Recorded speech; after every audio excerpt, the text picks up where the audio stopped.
and literally at the risk of his own life.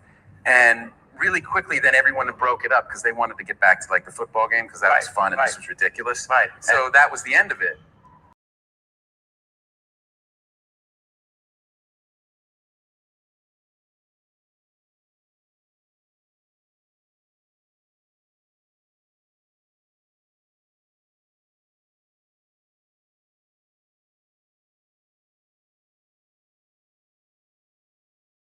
I went to Arizona State. Right. I'm a Sun Devil, man. The 27-yard line. That's a great call. Good play fake. Plummer will put it up. Throws over the middle. Poole, touchdown.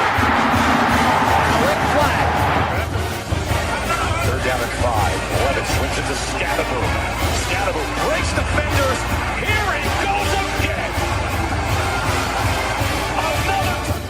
Scadaboo is the running back, and he is immediately met in the backfield, runs through the contact, and then throws a shoulder for good measure.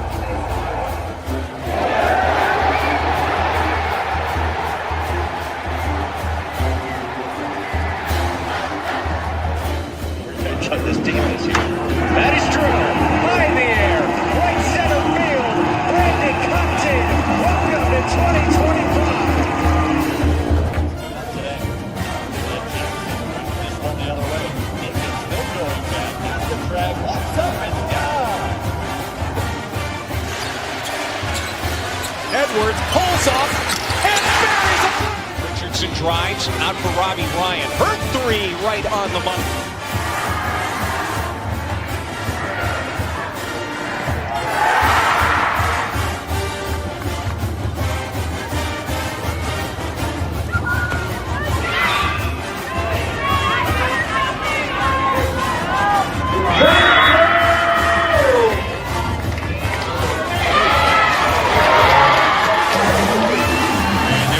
Takes a shot for Darby. Flag out. Doesn't matter. Touchdown.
What is up, my Pitchfork Lunch peeps? Happy Taco Tuesday. And you know, here on Pitchfork Lunch, I like to say make it a spicy Taco Tuesday, little jalapenos, little, I don't know, sriracha, Tabasco, maybe some cayenne pepper for you hangover fans out there. For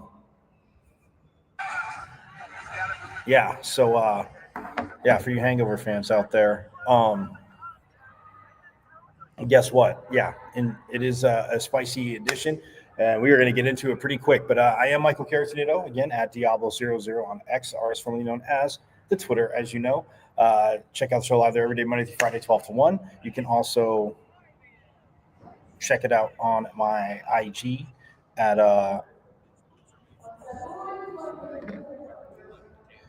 michael.caratonito.5.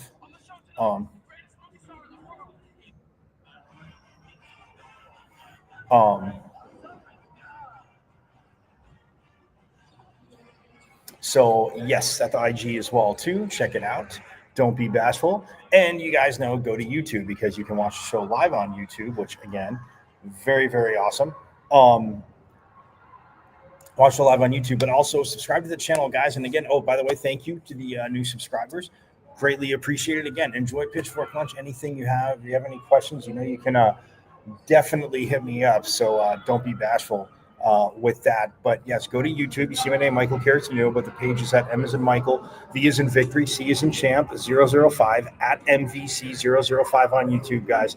And subscribe, because, guys, you have missed a plethora of phenomenal con reviews, whether it be with coaches, players, voices, insiders, alum, a phenomenal athletic director who just, again, keeps crushing it. So,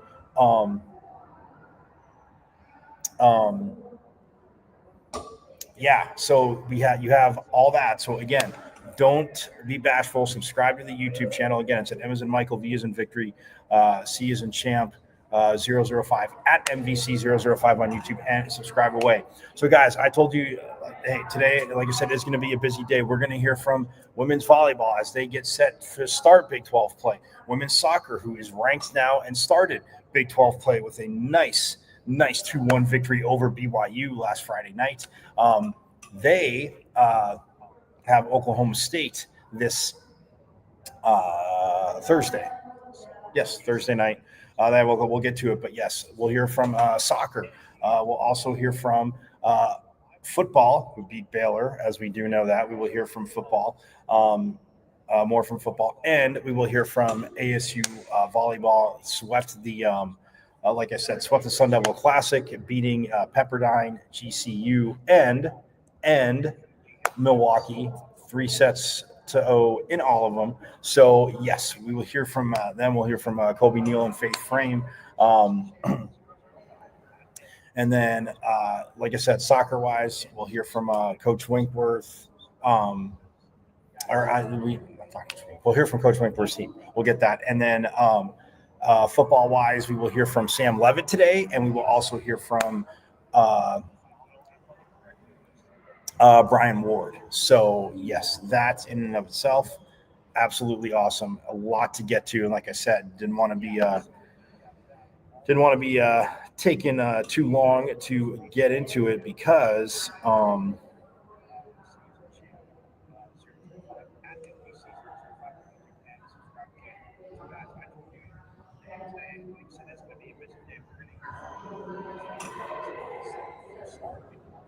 but yeah, soccer-wise, guys, I'm so stoked for this team to rank 17th, as I know you are too. But they like Coach Winkworth had him on Friday. Again, subscribe to the YouTube channel. It's at M as in Michael, V as in Victory, C as in Champ, 005 at MVC005 on YouTube, and subscribe. Because again, if you missed my con review with Coach Winkworth, again, you kind of missed out. I got to be honest, you missed out.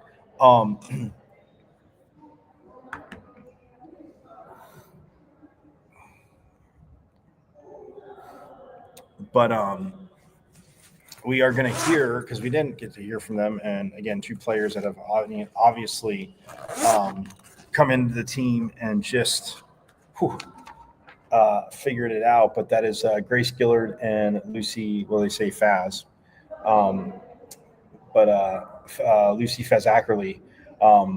We'll hear from both of them, who have, again, just been absolutely amazing. Teams, again, amazing, but just, and they actually have known each other for a long time. So yes, that's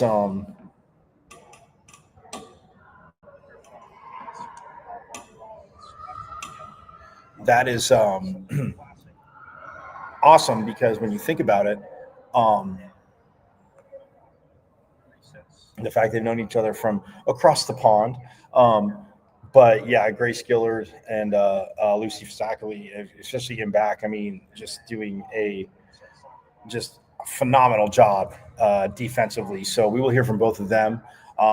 And like I said, this team, Oklahoma State's up next. They are 8-0-1. They have not lost yet. And yes, I know, like I said, there was three other teams besides ASU that were 1-0 in Big 12 play, but hey, they're right there. And again, it's getting off to fast starts. It's playing consistent. It's, again, the way they're playing, again, attacking, but yes, they can attack through their wings. Kiera Blundell just came back, and yes, she is on a minutes restriction as coach. He let the secret out after the game started and when she checked in, because we all thought she might be out for a little bit longer.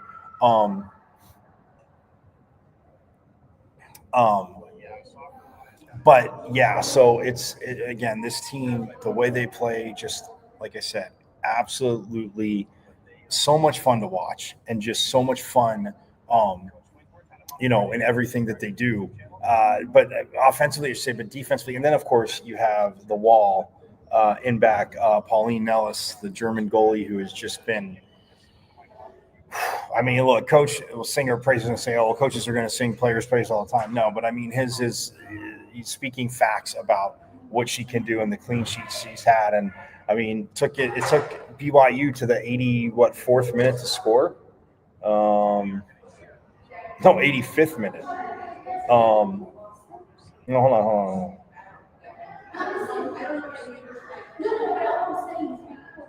Oh yeah, it took them until the 85th minute, almost the 86th minute, to score. And this is a BYU team that very talented, and look, they're very talented in back as well. I mean, Peyton Collins, their goalie, was very, very impressed with what she did Friday night against ASU too. And there were some shots. I mean, granted, there were times the Sun Devils, and we talked about it on Friday, they just absolutely tattooed the crossbar.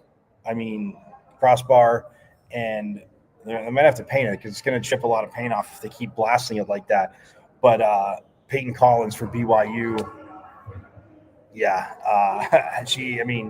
Devils did score 2 goals, and I mean, a lot of beautiful crosses, again, just beating Collins. I mean, the angle she was at to where the crosses came from. But just, again, like I said, got to get out there and go watch them. So get out there and go watch them against Oklahoma State. By the way, Oklahoma State, I don't know if you guys saw this. A lot of you probably did see it maybe already, but if you didn't, they fired their football coach, Mike Gundy, who just lost to Tulsa. And yes, they have been struggling, but he's been there, 22 years? He was in his 22nd season. And the staff didn't even know. He had his weekly press conference yesterday, and they canned him today. Again, I know it's about wins and losses, but man, you can them on a Tuesday. Getting ready for Baylor this week, by the way, is going to be really easy for them. But hey, Devils, we need Baylor to keep winning, right? So that being said,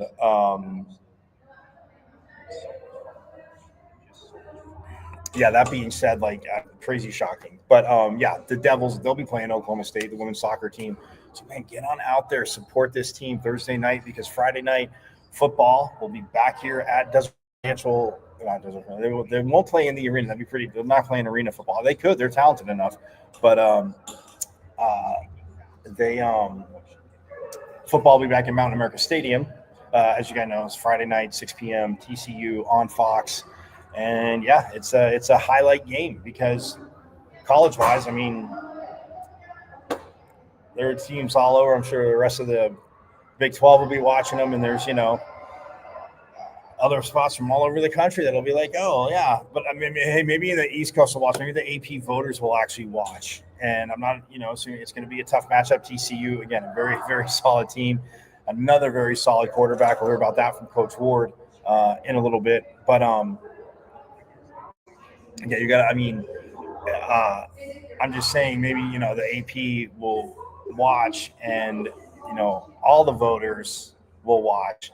And then they can, if ASU does win, right, put them back up in the top 25, because at one point they started at 11 and then they won and they dropped a spot and then they lost in a game to a very good team. But, they're not an SEC team, so they can't get rewarded for it according to the wonderful AP poll. So we'll see. But nonetheless, I know control what you can control. It's just the math doesn't add up, and the math doesn't line up for some schools' rankings and compared to others. Makes no sense. And they can try and say it does, and they can give you window dressing and all the smoke they want to say, oh, it doesn't. So nonetheless, but Friday night, Mountain America Stadium, 6 p.m.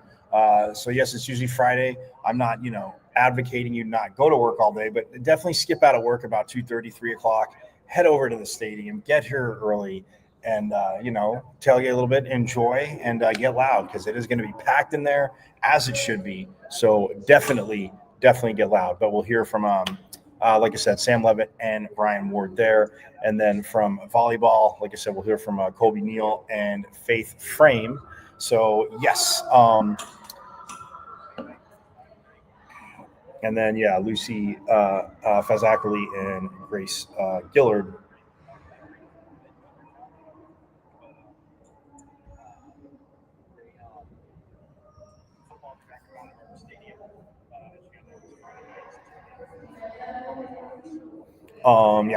So what I'm going to do, though, I'm going to take a quick break. And then when we get back, again, we'll start out at football. We'll hear from Sun Devil quarterback Sam Levitt. Just about obviously last week's game, getting ready for TCU, a short week. And I did ask him, I think he'll appreciate my question, asking him about, the offense with the whole team in general. So again, you have to come back for it. We'll step aside and we shall have more Pitchfork Lunch coming right up.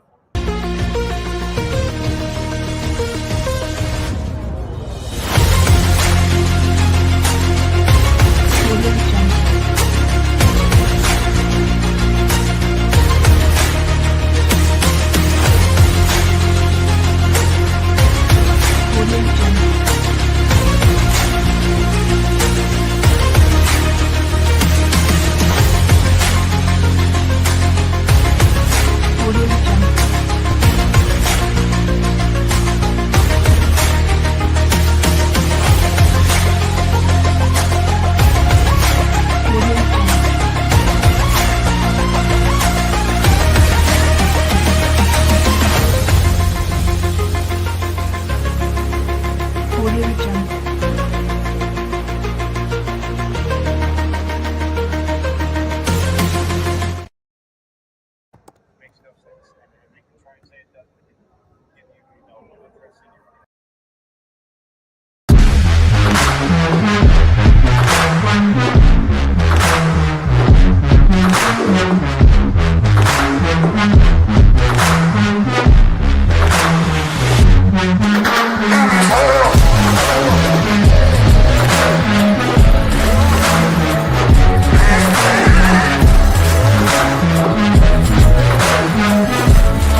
Audio Jungle.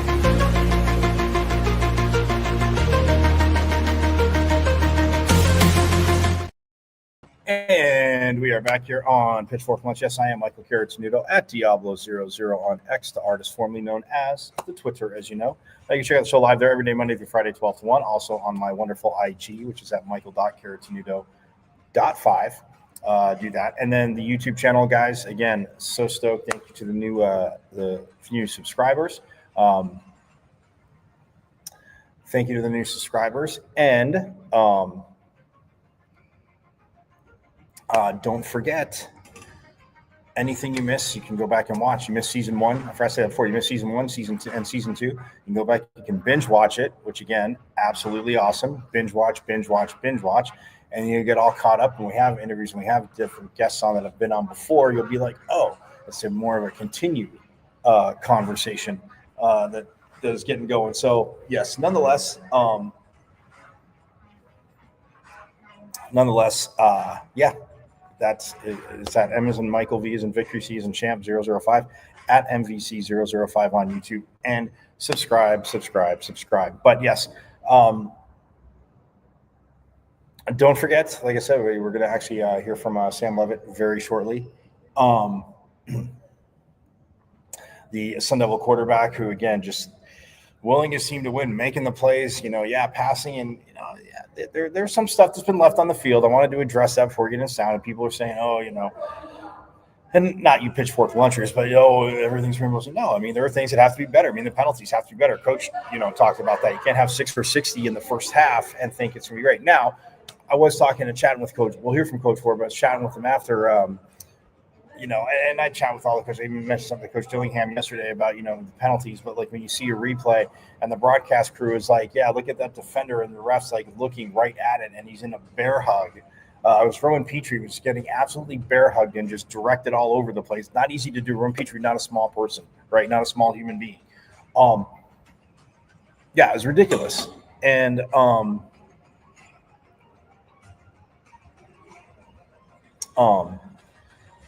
so yeah, I mean, it's one of those things where it's not called, but still, way too many obviously penalties in the first half.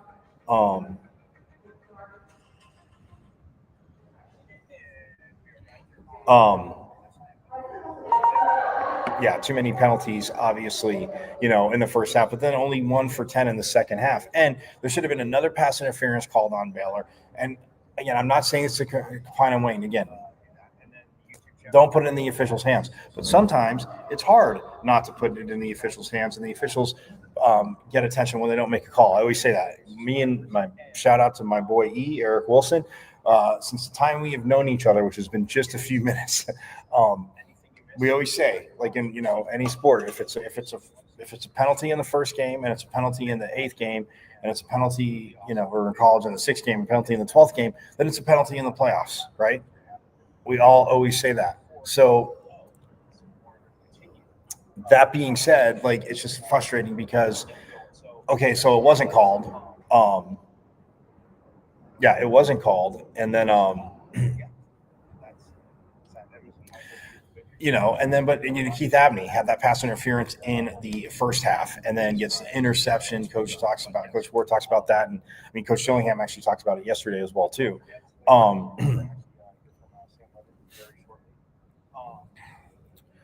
So yeah, I meit's one of those things where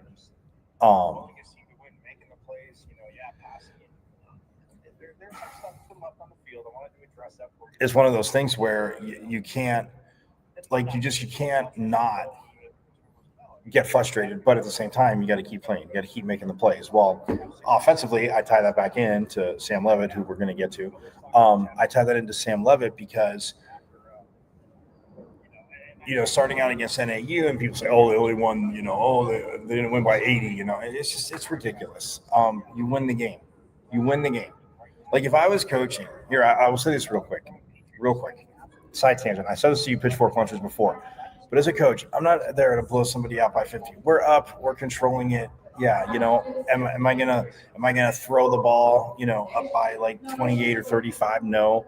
But I'm also not going to tell a running back, guys up front blocking that are in the game that, obviously aren't starters, are working towards in that direction. But, younger guys but, I'm not going to tell a second, 13 guy to just like fall down. So, yeah, I'm not going to run a score up because, you have to. This is not. No. Get in control, win the game, and that's that, So it's like, it's that to me, that's that. So the NAU game, again, 38-19. Did anybody watching ever think or feel that ASU wasn't in control? No, and NAU has a good team, and they keep winning, by the way. They keep winning. Texas State won last week too, but hey, wouldn't want to give ASU any credit for beating Baylor on the road either, and taking Mississippi State's punch, and then throwing just a monster like what you get like anybody ever played Donkey Kong as a kid? Donkey Kong punch back at Mississippi State to go down 17 and then put up 20 unanswered on them. Oh, but no, that's not top 25 worthy. And then to be 3-1, but that's not top 25 worthy. You go with that, AP. You go with that. Hopefully, if they're still somehow screwed when the college football rankings come out in a few weeks, and they're winning, hopefully the college football committee sticks it to the AP and educates them on where it should be. But we'll see. Nonetheless, anyway, I digress to that. But but for Sam Levitt, I mean, think about this. Like, this young man, is one of those things where to this point of the season, right? I mean, granted, they are 3-1. 1-1 on the road, so he'll take that. Still undefeated at home. Take that, right? Starting out against NAU, and people say, "Oh, they only won, they didn't win by 80." You win the game. You win the game. Like, if I was coaching, I'll say this real quick. Side camera. I said this to you, but yeah, you look at as a coach, I'm not there to listen to the outside. We're up.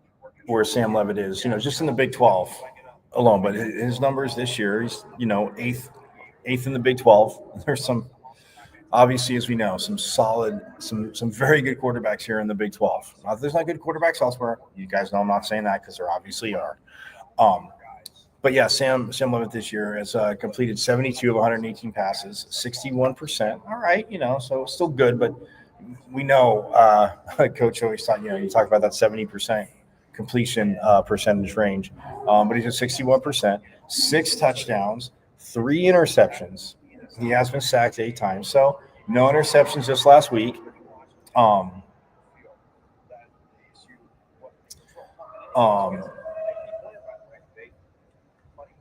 But rushing wise too for Sam Levitt, he has 42 carries this season, right?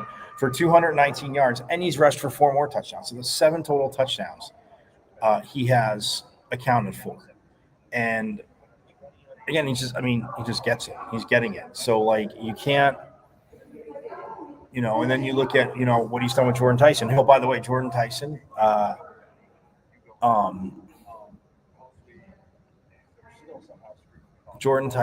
leads the Big 12 with 357 yards receiving. And Eric McAllister, who we'll see this weekend, I was going to say, TCU is behind him with 320 receiving yards. But yeah, Jordan Tyson. Look, I mean, you hear broadcast crews get hyped. If I'm calling his game, I'm hyped to what he can do. I mean, his patterns, like I said, how he's grown as a receiver. Not, coming from Colorado. Deion Getzler basically says, they don't really want him. And he had the transfer portal, comes to Arizona State, and the decision, he talks about it. He's talked about it a lot. Just, it was beautifully, it was right for him. So, but Jordan Tyson, real quick, 31 catches on the season, 357 yards, averaging 11.5 per reception, which, again, you're averaging over a first down per reception. Take it. 5 receiving touchdowns, which does lead the Big 12. Yep. Tyson's got 5. Terrence Carter Jr. of Texas Tech has 4, as does his teammate, who we'll see in a few weeks, Reggie Virgil of Texas Tech. So yeah, but Jordan Tyson, 5 touchdowns for this awesome receiver. So yeah. But yeah, him and Sam, look what they've built. And yes, people, negative Nancy's always say, hey, oh well, he's just targeting one guy. No, he's not just targeting one guy. He's targeting the open guy through his progressions. And you watch Sam Levitt playing, you can see it. And then the running, obviously, which is an added bonus to Sam Levitt's game, the athlete that he is, we've seen it.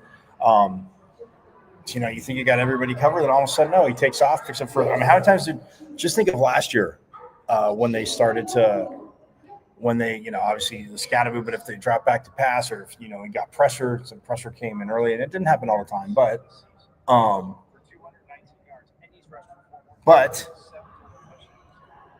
how many times did you pick up the first down? Yeah, that would be a ton, my friends. A ton. So, and getting big gains. And yeah, I mean, even sometimes even after losses, after, a sack and it wasn't designed and maybe you got pressured again and just takes off. Just the growth and maturation of Sam Levitt's game and I mean, the competitiveness. We heard Coach Dillingham talk about that yesterday, my peeps. We heard him talk about that yesterday, like the maturation and the growth of Sam Levitt. Absolute money, my friends. So it's one of those things where you just get it when you hear him talk and everything. You see that he gets it. So that's what I love. And then the running game last year, obviously, yes, Scatteroo was the face of the offense, the signature, if you want to say, the thumbprint of the offense, rightfully so. By the way, phenomenal touchdown on Sunday Night Football against the Chiefs, and the nice backflip, which I did show that to you last year here in the when they were getting. Okay, yeah, he scored, and it was, I want to say in fall camp, but he comes around the edge and scores and does the backflip. So he did it with the Giants, but yeah, forks up to Scat. Keep representing and keep rocking it, kid. Because again, love what Scat did. Always loved, we got to catch up with him. Always love that. We'll love to catch up with him again, but he's a little busy right now, right?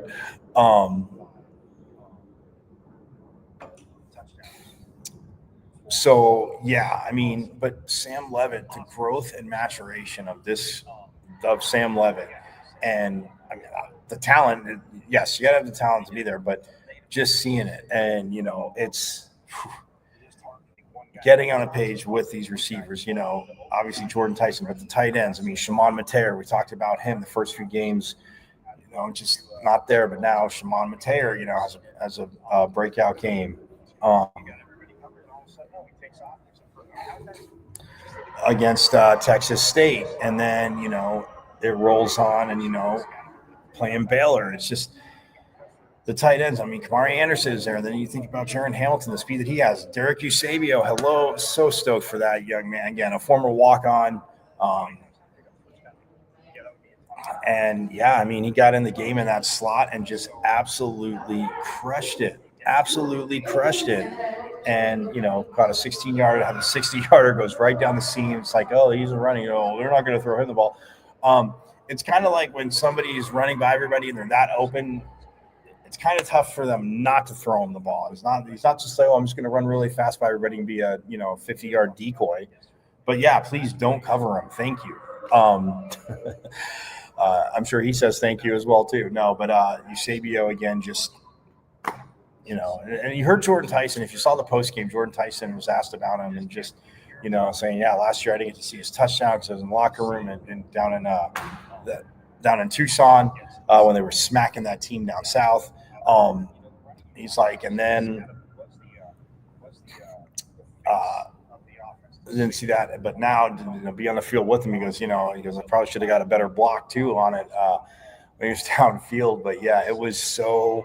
I mean, again, this young man, he's put in the work, and you heard Coach Dillingham talking about being the same. Hines Ward talked about it last year. I remember even asking him last year, and then, his growth, like, yeah, he keeps making catches. He keeps, popping, and, well, that's how you're going to get on the field no matter, which group you're with. And he did just that, man. Derek Eusebio, absolute forks up to the hard work he's put in. But I mean, Sam Levitt to obviously see that and recognize it. But man, like I said, big fan of that, and just like I said, but that's all speaks to Levitt's growth. And you have a center like Lee Fontana the last year, and you know what he can do. And the line was now Ben Coleman again, who played tackle. We know played guard last year, obviously, and then he moves down to center, and it's been growing, but a growing experience. But at the same time, like, if those are the growing pains, they look really good, is what I'm saying. You guys get it. So, but man, Sam Levitt just has a command. Him and Marcus Arroyo, obviously the offensive coordinator, working together. And again, a lot of times the same thing. So, with the eye test, like, yes, can you call the play? Can you execute the play? But, you see if, okay, they're lined up like this. So, Sam Levitt, can he check out of it? But if he, is running the play, hey, and you see him go through his progressions and stuff, and people are like, oh, all he does is throw to Jordan Tyson. Like I said before, it's not. Long story short, too late. I got back full circle to it right before we hear from the wonderful quarterback himself. But if they're not going to double Jordan Tyson, and Baylor did for a while because Baylor held him down, but what did he do? Had 2 big catches on that drive, big catch, bam, touchdown.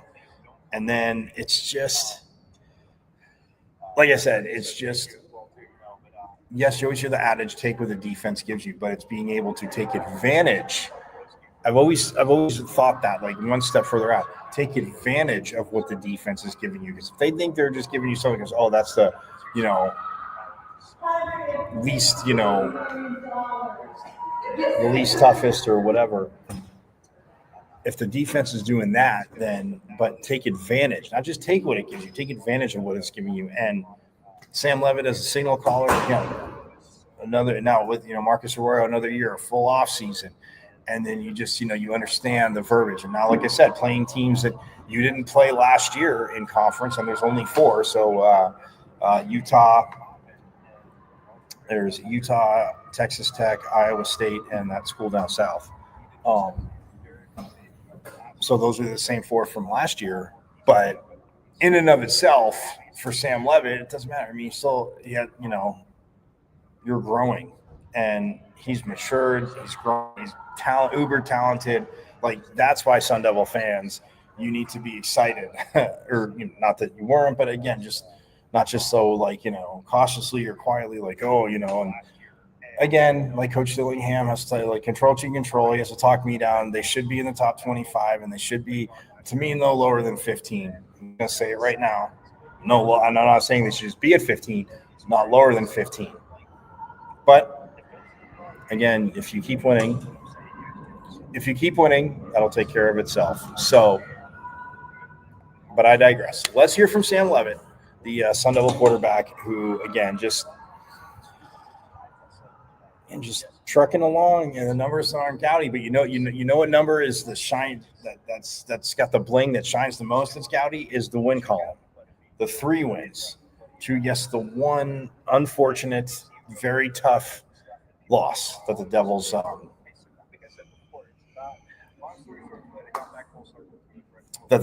suffered at Mississippi State. So, I mean, again, it's just, like I said, it'll play itself out. You got a tough schedule.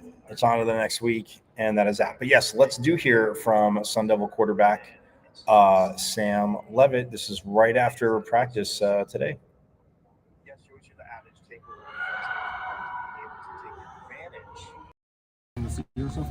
Yeah, I feel like I finally got my feet under me, kind of calmed down in the game.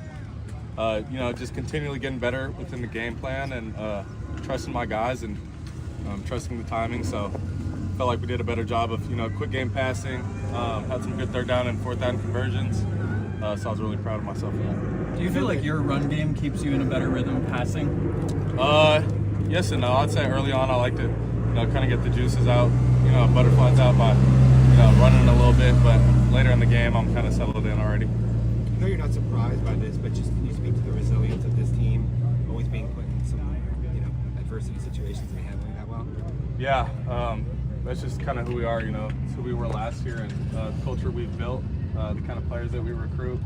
Our leadership council does a great job of demanding a lot out of our players, and when you do that, it builds up a lot of resilience, and it shows up on game day. Hey Sam, what does Kyson's return into a whole role this week mean for the offense as a whole? Yeah, just a kid, you know, comes to work every single day. Great player, super smart, really reliable for me. So, big juice guy. He's out here telling me to get my guys more juiced up during practice. I need to hear that because we came out a little flat at some point. So, great energy to the team and a great player as well. Sam, with this being a short week, how are you feeling health-wise and trying to get recovered? Yeah, I'm good. I think the whole team's really healthy, so that's a good thing. You're always going to have little bumps and bruises, but that's how the game goes. You ran the ball a whole lot more in the last game. Is that part of the game plan and part of taking what the defense has given you? I don't really think it's part of the game plan, kind of just what happened. Yeah, more so taking what the defense gives me. Try not to do that throughout the rest of the season as much. Just keep my body a little healthier. But yeah, I'm just trying to win the game at the end of the day. What do you think about just going to more 10 personnel and Derek's performance when you guys needed it? Yeah, I mean, you know, he's came to work and, you know, he's proved himself since last year, honestly. I think he had the most yards and catches last fall camp. And it's just continually work. He's a guy who's always going to be in the right spot. He gets open in man and is really reliable, has a good feel for the game. So I like playing with him a lot and look forward to it. How much do you envision Eusebio's role growing in the offense moving forward after a big performance last week? Yeah, I mean, we're gonna, you know, put him in on a lot more packages and see what he can do. That's my guy. So, you know, I got nothing but faith in him, and he's continually proving it. So it's not like I'm just saying that because he's my guy. You know, it's something that's been proven, and you know, in practice, he's coming out every single day. He's got really good hands and feel for the game, like I said. He kind of stays friendly to the ball all the time, runs at the same speed. It's pretty easy to throw it. What are your words are going 2-0? You won the one on the road, and now you're playing at home. A deep Big 12 and the importance of getting to 2-0. Yeah, this is a big time game. You know, we're going to be Friday night under the lights. Another team in college football is probably going to be watching it. You know, sitting in the hotel before their game. So, just a great opportunity. You know, I'm super blessed to be in this situation. Our team overall. So, just super excited for it. What do you notice about TCU's defense? They play hard. They show a lot of things. You know, they run by everything. Coverage wise, and you know, show a bunch of different fronts, so it's kind of just keying in on certain players and you know, not getting lost within pre-snap decisions, kind of seeing, you know, my key defender post-snap and just pure progression going through the whole read. Do you personally get a little extra amped playing those kind of Friday night and kind of during the week type games? I don't know if the day really means anything different for me. It's going to be a big time game, so I don't know if it was Friday, Saturday, Sunday, Monday, Tuesday, it would change for me. It's just you know, another opportunity. I know from a receiving perspective, Shaman kind of started a little slow, but the last two games he's been as the best as he ever been since he got here. I mean, how much easier does that make? He makes your job?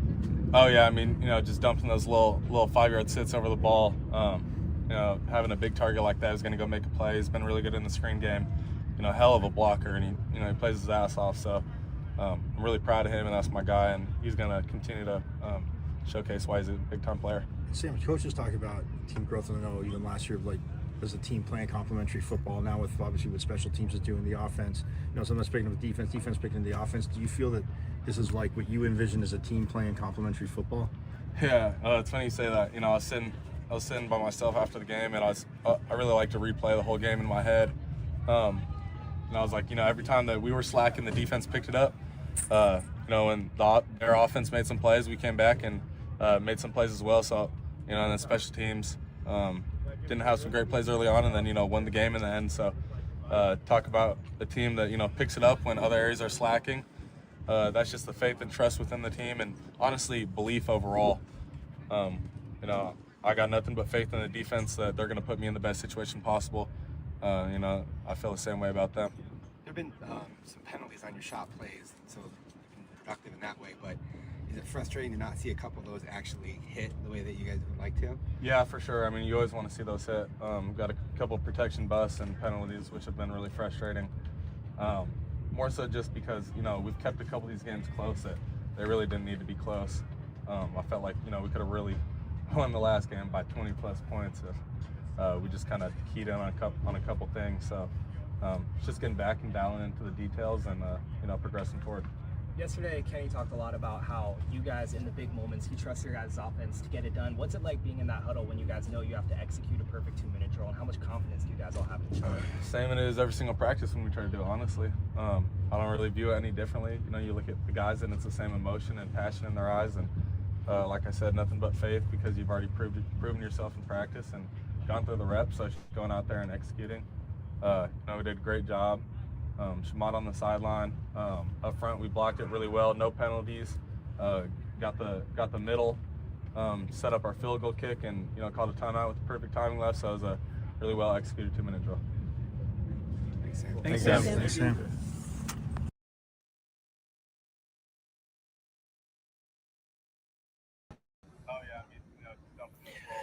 Well, you're hearing it right there, Sam Levitt. I mean, just absolutely, like I said, and that's why I asked him about the complimentary football. So I told you before the break, complimentary football, you know, and it's, you know, and you think of it as a way like, oh, okay, offense scores and then defense, you know, forces the 3 and out, gets the offense right back out there, or, you know, maybe the offense, you know, like you said, offense, you know, sputter, defense, boom, comes up with an interception. Hey, here's an extra possession. You know, the fumble early in the game. Hey, here's an extra possession, you know, which, again, absolutely awesome. But, yeah, I mean, you just hear it from Sam, you know, talking about Eusebio, talking about, obviously, you know, Sip, Kyson Brown, who will be, like Coach said yesterday, a full go. You had a few touches against Baylor, but just, again, not fully back yet, but you know he wants to be on the chomping at the bit to be on the field. So, but yeah, so I love what Sam Levitt did there. But now, hey, we're going to keep it rolling. We're going to hear from defensive coordinator Brian Ward.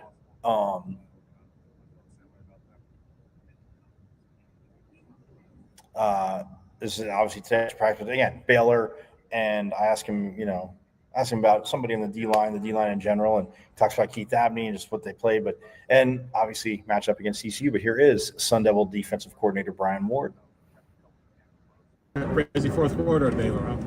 Yeah, it was wild. I mean, it was we knew we were gonna have to play 60 minutes in that game, and we knew it was gonna go down the wire. We knew it was a really good program at home, and a team that had won 6 straight Big 12 games, and a team that was really a Hail Mary away from playing a Big 12 title game last year. So it was a good football team. So how about their receivers just not getting on top of your DBs, especially with how much man that you guys played earlier? Yeah, I mean, our guys did a really good job of executing the game plan. Really only had one bust the whole game, and it was and we had to pay for it, and that's what happens against good offenses. Just overall, that was our whole plan, is to make these guys go the hard way for a situation of defense, and our guys executed it. It just depends on the offense that we're seeing. How are we going to play that offense? The offenses that we've seen the last couple of weeks have really required us to play, that brand of football. How about getting the 3 takeaways? That had to feel good to see that finally come to fruition when you've been working on that so hard. Yeah, I mean, good what you emphasized. That's something we just saw for the first 3 weeks. We had a lot of opportunities, a lot of tip passes, a lot of tip balls. We have more PBUs right now, I think, than we had for 10 games last season, just in terms of us challenging routes. So we're like right there, we're way ahead of where we were sack-wise last year. Affecting the quarterback. So, like I said, it's once you crack that, they start to come. Hopefully, cross that bridge. But we're not going to let everybody emphasize that. Sometimes they come in long waves, and that's what happened on Saturday. What do you think you learned about this team, kind of from that Baylor game? That the process is everything, and the outcomes take care of themselves. And whenever things go good, you go, okay, we got to reemphasize those good things and continue to hammer into concrete those, whether the fundamentals, schematics, checks, whatever we're doing. But also, like, when we make mistakes, for us coaches, and players to look inwardly and just go, hey, okay, here's what we got to do. This is the looks that we're getting, and even though we may be getting those looks during the week, are we getting enough of those looks so we can practice? And so when the moment comes, we can just respond and react rather than have to think about it. And in that moment we have to think and hesitate, that's when you end up one step behind and the other team making plays on you. Coach, what have you thought of CJ's, performance to this part of the season so far? He's just CJ Fight. It's funny, you can look at guys, and Coach Dillingham alluded to it in post-practice, and it's couldn't be more applicable cumulatively and individually, in this program. You look at the guys, that how they respond and their habits and how they approach each day. You can look down 10, 15 years from now and know exactly what their life's going to look like. And CJ is one of those guys. Like, no matter what he does, just because of his habits, how he carries himself, if he continues to be that person and continue to grow, he's going to be very successful in whatever he does. But I mean, I've coached very few great football players. Actually, I don't think I've ever coached a great player that wasn't a good person and didn't have, good to great character. You know what I'm saying? And I think those things. Way, their offensive coordinator, he and I butted heads before. I just got to be ready for everything.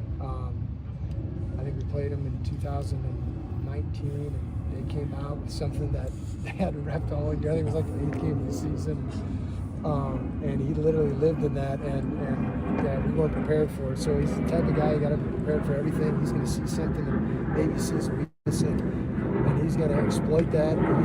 He's also going to run the same plays. That if something got us beat, okay, he's going to run a version of that same play and maybe not the same look. He's going to get to that play though, and so he's one of the best.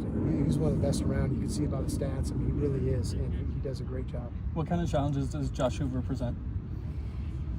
I don't know if we've seen a quarterback like him since 23 with that, with that murderer's row of quarterbacks that we saw that year with Penix and Nix and Cam Ward, and there was just, we had like 6 or 7 quarterbacks that were NFL guys. So he's definitely an NFL guy. He's the best guy we've seen in the Big 12 since we've been in the Big 12. He just deals it. He has a lot of moxie. He gets a lot of help from that offensive coordinator. Okay, he talks to him, and you can tell some of the throws that he makes are in the reads and the progressions that he goes through is like, no, that's not a progression. He knows exactly where he's going with the ball. So, but he just does it, and it's kind of cool because you see the working relationship that the quarterback's coach, offensive coordinator, and the quarterback have together, because he totally trusts in it, and he's really, really good. I mean, he can extend the plays with his legs, and like I said, he's the best we've seen since we've been in the Big 12. After the game against Baylor, Keith Abney, when asked about his interception, talked about how it was you putting him in a position to succeed. What was that communication during the game like with him, and just saying that he was ready for that moment and executing on it? All you got to do is say one thing to Keith, and you say it the shortest way possible. And he's a guy that he's literally going to digest every single word you say. So if you give him too much information, he doesn't do well with that. If you say it as clean and simple as you can make it, he's going to digest it and do it verbatim. So he's a drilling coach. He really is.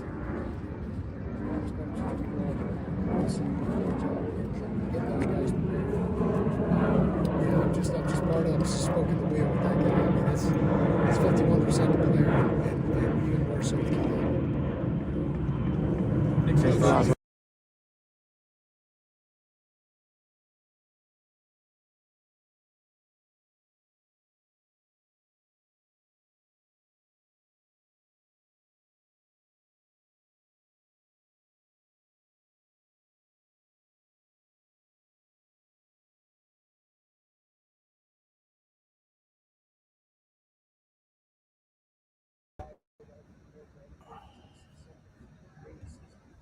And there you go, Brian Ward. And talking about, CJ Fight, Keith Abney, and yes, TCU's quarterback Josh Hoover is who he was talking about, because Josh Hoover's already thrown for 1,000 yards this season. He is, he's flying it around the yard, and that was one heck of a murderer's row that coach was talking about with Penix Jr., Bo Nix, Cam Ward. Like, that year was the last year of the Pac-12. Those quarterbacks, it was always like that in the Pac-12. And you can say, a lot of you can say, oh no, it's not. Not that you pitchfork hunters would, but other detractors that are watching, Pac-12 quarterbacks would have been here throughout the years, But Hoover right now third, yardage wise in the Big 12. He's completed 70 of 103 passes, so 68%. For 1,000 yards even. He has 11 touchdowns and just 2 picks, and he's only been sacked twice, has Hoover. So a rating of 180.9.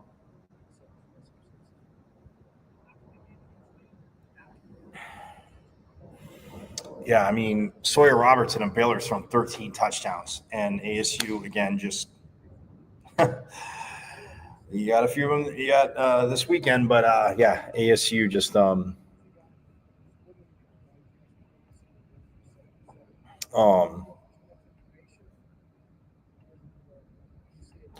ASU took care of that. But Brian Ward there, I mean, like you said, talking about his defense and what they learned, and he goes, yeah, there's things that, you got to clean up. And, but like, Keith Abney, like you talked about there, getting the pass interference call or had the pass interference call against him and then felt like, it was that, but makes that adjustment. And just, one thing in post game, Keith said is like, yeah, Coach Ward, you're talking about it. And listen to Keith, talk after practice today, and he was just saying that, yeah, he was like, yeah, Coach Ward, we, make an adjustment. This team has more pass breakups through 3 games than it did all of last year. No, I shouldn't say all of last year, but it is already at 10. So as many as I'll double check that.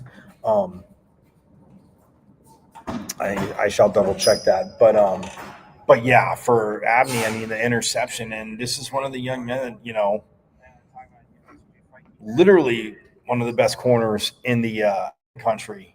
And he keeps growing like this. And this young man, again, a Barrett Honor student, had him on after spring ball. Again, just get talking to him. He gets it. And I look forward to having him on again, hopefully during the bye week, which is after this week. But, hey, more to football to take care of. We're not rushing anything. More football to take care of.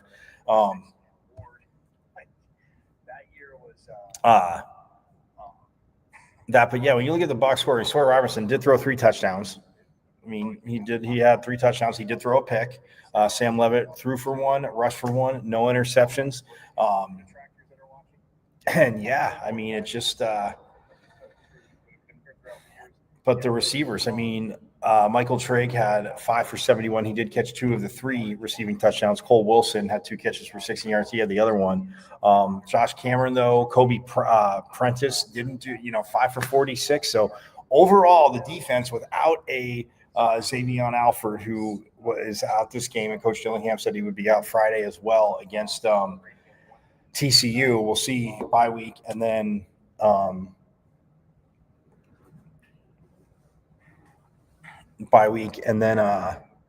and then Utah on the road in Salt Lake. So we'll see what happens. But yeah. So, but yeah, I mean, just defensively, Coach Ward talked about like it in getting better, and we'll talk more about that when we preview it.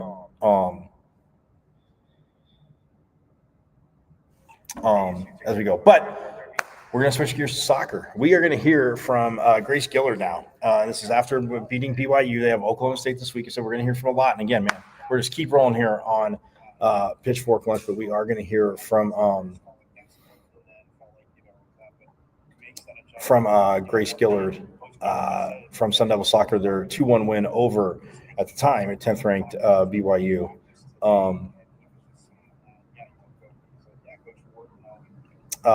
Friday night, but yeah, I mean, it's just such a phenomenal job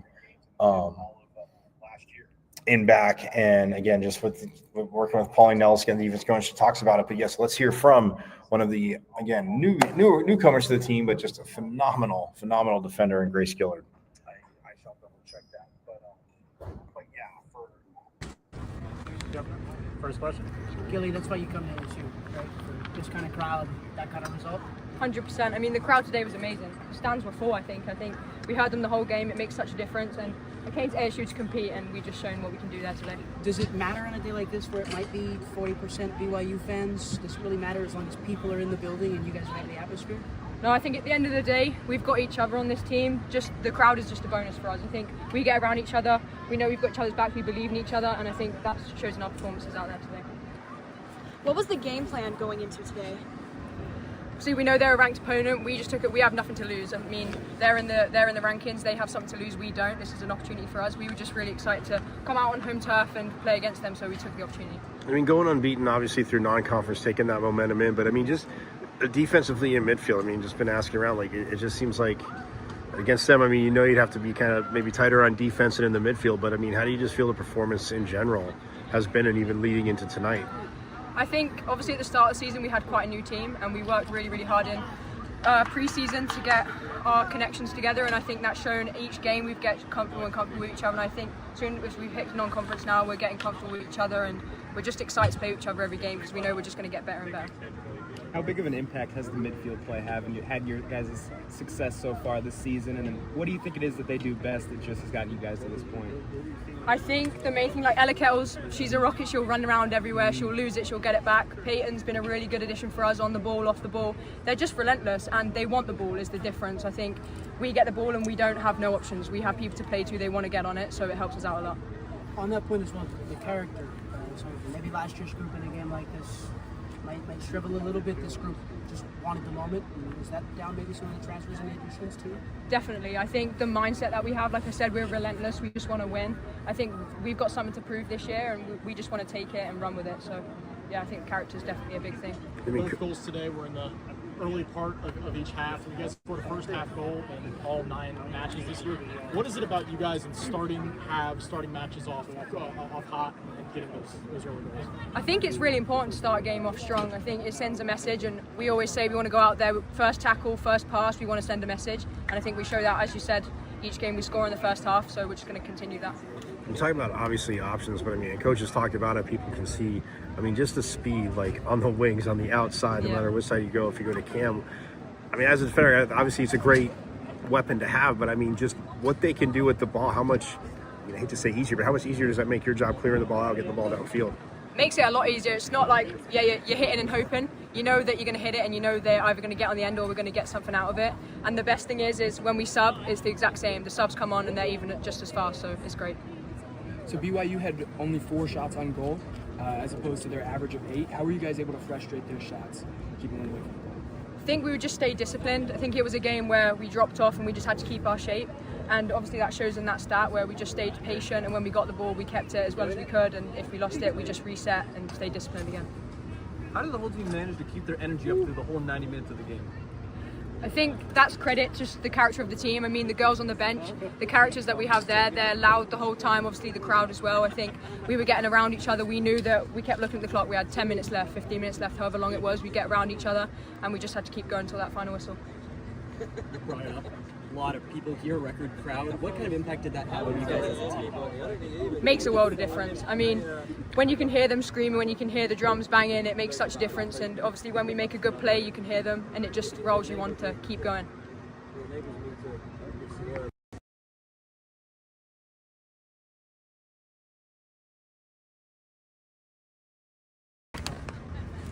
Faz, I guess that's why you ask Gilly the same thing, but that's why you come to Arizona State. Yeah. To play in front of crowds like this and get results like this against good teams, yeah? Yeah, and they fire us up. You know, without them, what are we? Like, we use them, and especially when we concede one in the 80th minute, like, we need them behind us to carry on going all the way through 90 minutes and come out with that win. What's going through your head when you guys do concede? Now you've got to kind of 5 minutes left. You've got to stay switched on and make sure they don't score again. Yeah, I think we're so tight as a team and we trust each other, and we're just like, calm down, it's fine, we have it. And I think that mentality of like, we've got this, and that's basically what we use, yeah. And then is that calmness kind of big? Because I mean, Coach even talked about it. I mean, there was a few shots, obviously, in the first half. In the second half, I mean, right there, hit the crossbar. Their goalie made a heck of a save.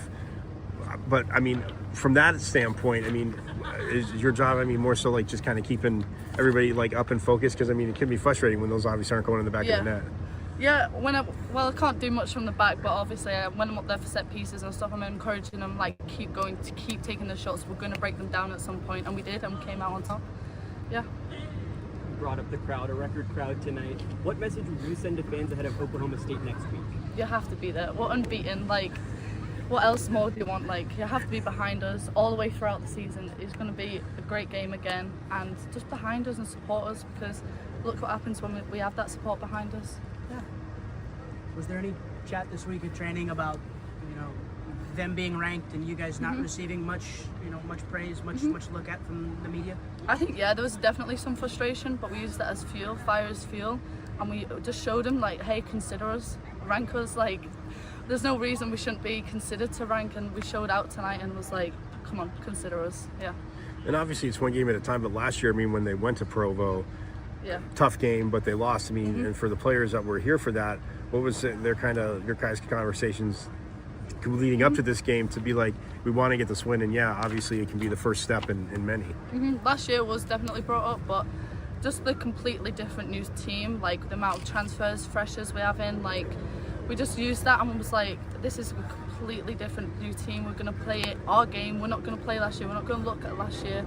We're going to play our game tonight, and look what happens, and we came out with a win. I'm so proud of the team tonight. How big of an impact do you think your midfield's had on the team's success so far this season? What is it that you guys have done best? It's just, you know, gotten to this point. They work incredibly hard, and they run, and we talk to them, and they listen, and they trust us, and we're like right shoulder, left shoulder all game, and they trust what we're saying behind them, and it's so important. And they listen, and look what happens when they work hard. Like, they run, they listen, they shift all game, and it comes out on top. Yeah. And with the midfield doing that, I mean, and coach has talked about it. I know you see it in practice every day, but it's the speed down the wings. I mean, no matter who's out there. I mean, as a defender, I won't say easy, but how much fun is that just to know, like, yeah, I mean, you're not just gonna, coach doesn't want you to play boom ball, but if you do send it, like, there's a very good chance they're getting on the end of it and attacking. Yeah, it's comforting. Like, I can play a direct ball and know that, like, one of these wingers are going to get on it and create something. That's why I think we're so dominant, because we keep going on our resting defense. We can keep attacking, keep going down them wings and breaking them down eventually. Yeah. So when you look at the numbers, Arizona State in almost any way was more disciplined. Talk about from a defensive standpoint how you guys managed to stay disciplined and take the, you know, the one point win. Yeah, we'll definitely use Pally behind us. She can see everything. She talks to us the whole game, and Captain Grace, like, talking to everyone in the back line, making sure we're all on the same line. And it's just constant communication throughout the whole game, and it's like left, right, and you have to stay disciplined for 90 minutes, and I think we did that tonight, and I think we showed that already throughout the season, and I hope we can carry on doing that, because it works. Yeah. Anything else?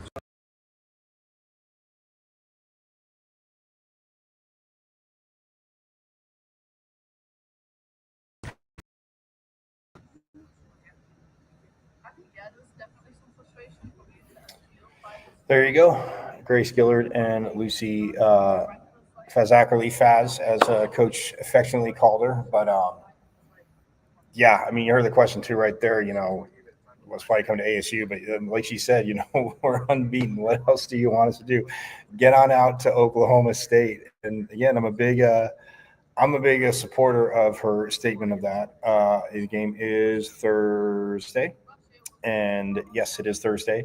7 p.m. at the soccer stadium, Oklahoma State. Come on. I mean, you gotta, because this is it. It's the last of the 7 home games, and then they, second to last, sorry. 7 in a row. Then they have UCF on Sunday at 1, by the way. Sunday at 1 o'clock, UCF.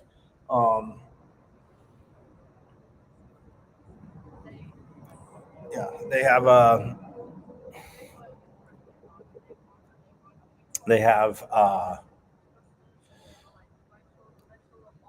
UCF Sunday at 1, and then they hit the road. They're at Cincinnati, at West Virginia, at Colorado.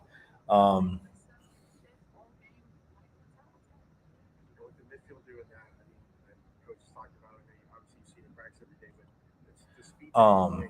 then they come home for Texas Tech.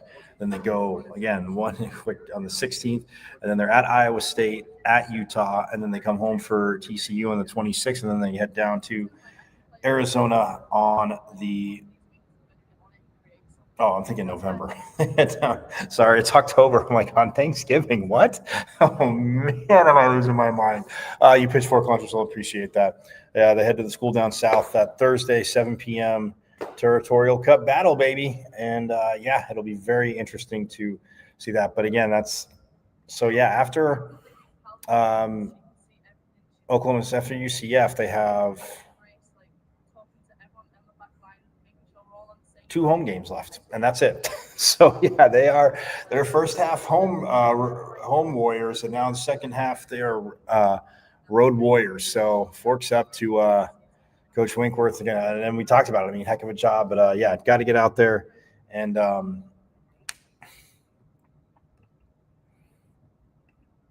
yeah, see what yes, but we will talk to these players again as they, and we'll get to see some more of them. But yes, Thursday night out at Sun Devil Soccer Stadium at 7 p.m., guys. Let's go. It'll be a nice warm-up and precursor because in volleyball, obviously, they're headed to the Kansas schools. They're Friday, Sunday, they're in Lawrence, and then they're in Manhattan. So, yeah, absolutely awesome.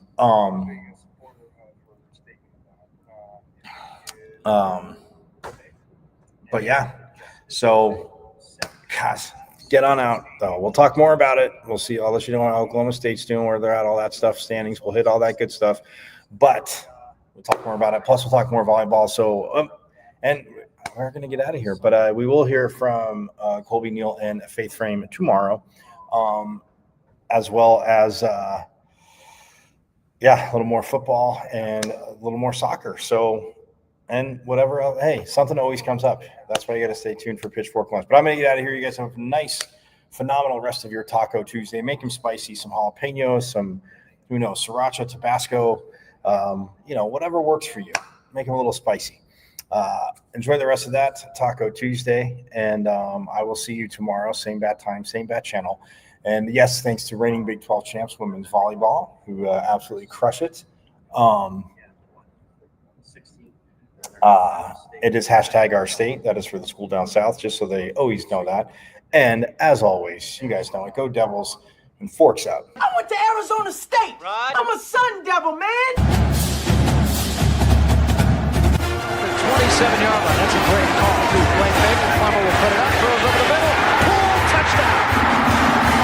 Quick flag. 3rd down and 5. Levitt swings it to Scatterboom. Scatterboom breaks defenders. Here he goes again. Scatterboom is the running back, and he is immediately met in the backfield, runs through the contact, and then throws a shoulder for good measure.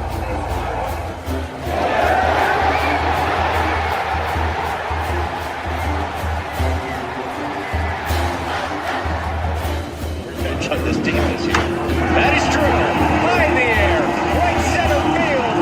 Brandon Compton. Welcome to 2025. This one the other way. Still going back. Now the drag. Walks up and down. Edwards pulls off and buries it. Richardson drives out for Robbie Ryan. Hurt 3 right on the money.